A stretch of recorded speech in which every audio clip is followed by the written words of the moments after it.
asked to describe my mother, I often refer to the Longfellow poem. There was a little girl who had a little curl right in the middle of her forehead.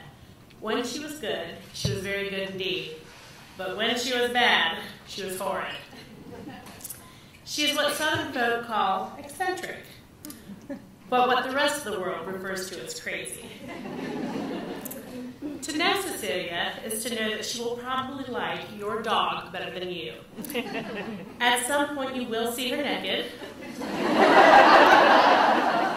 And she is always an equal opportunity offender. She is not for the faint of heart, and she is someone you will never forget, even if you try. Growing up with Cecilia was an adventure, to say the least. The tiny coastal town of Atlantic Beach, North Carolina, had never seen the likes of her, with 7 wild children, a menagerie of animals from raccoons to goats, and a seafaring husband who only came to port once or twice a year. She was loudmouthed, opinionated, and messing with one of her youngster animals would get you killed. Always wanted to buck convention, she breastfed my youngest sister until she was nearly 5. Old enough to sit in the back of the seat of the car and scream, "Give me that damn tit."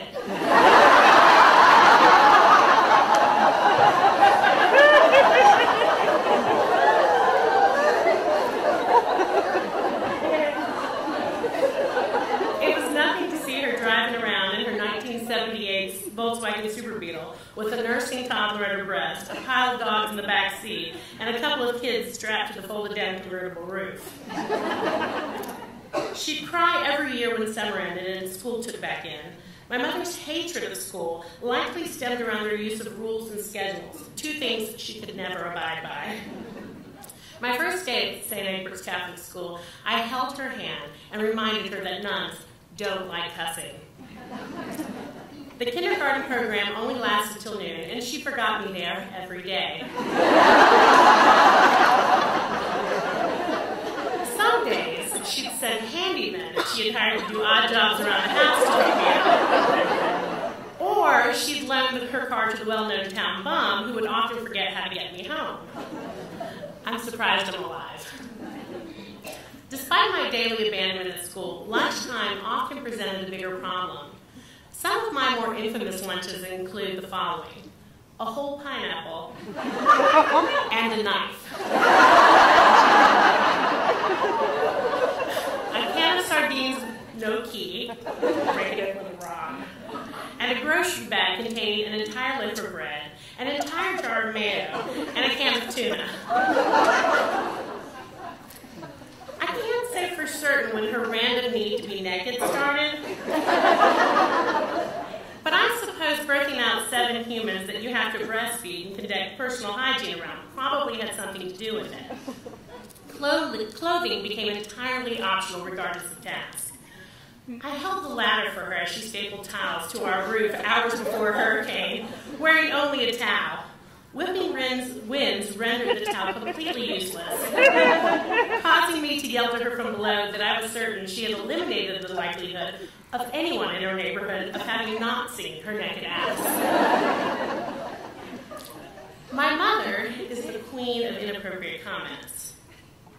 She once told a dinner guest, in the middle of dinner, that his well-coiffed mustache made his mouth look like the lips of a vagina.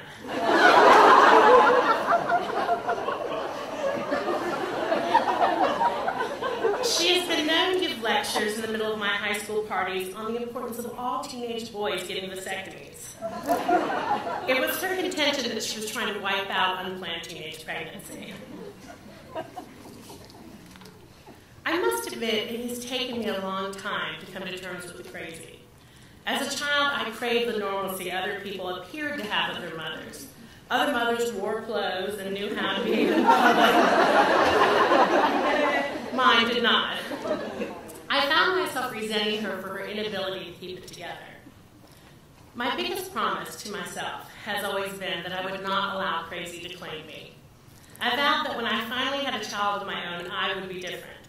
But what I didn't consider is that having the child of your own changes things.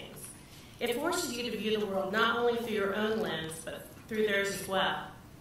Days before my son was born, my mother underwent a very complicated surgery on her spine. It occurred to me that he may never have the chance to meet her.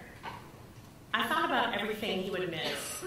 He would never know that her hands are always the perfect temperature, and nothing feels better when you're sick than to have them stroking your forehead. He'd miss out on her brilliant sense of humor and her incredible smile that can fill you with such a sense of accomplishment when you've won her favor. The thought of my son living in a world where she didn't exist nearly broke my heart. I swore that if she made it through the surgery that he would know her, the best of her, and that instead of being frustrated with the fact that she didn't fit into some ideal mold of motherhood, that I would celebrate her good and I would forgive her bad. Rather than run from her crazy, I would embrace it. The love of my life is nearly 5 years old. There's only one thing on this earth that he loves as much as his mommy and daddy, and that's the crazy old lady he refers to as his sugar mama.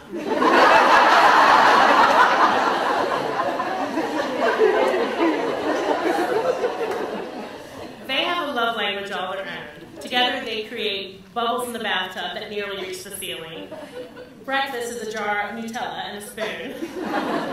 And most of their songs include poop or butt crack in the lyrics.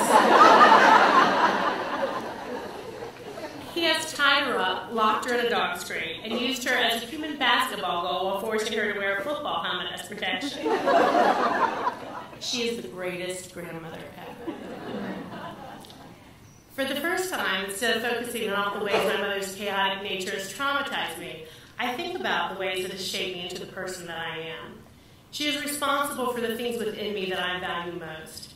Because of her, I am brave, independent, resilient, quick-thinking, hard-working, and more than capable of turning lemons into lemonade. Dealing with Cecilia has prepared me for a world that is more often than not more manic than she is.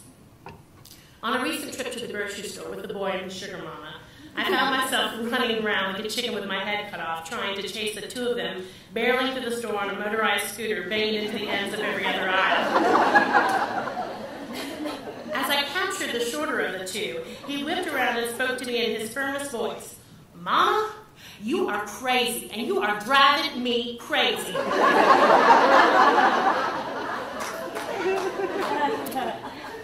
I suppose crazy is relative. My only hope is that he continues to love me in spite of mine.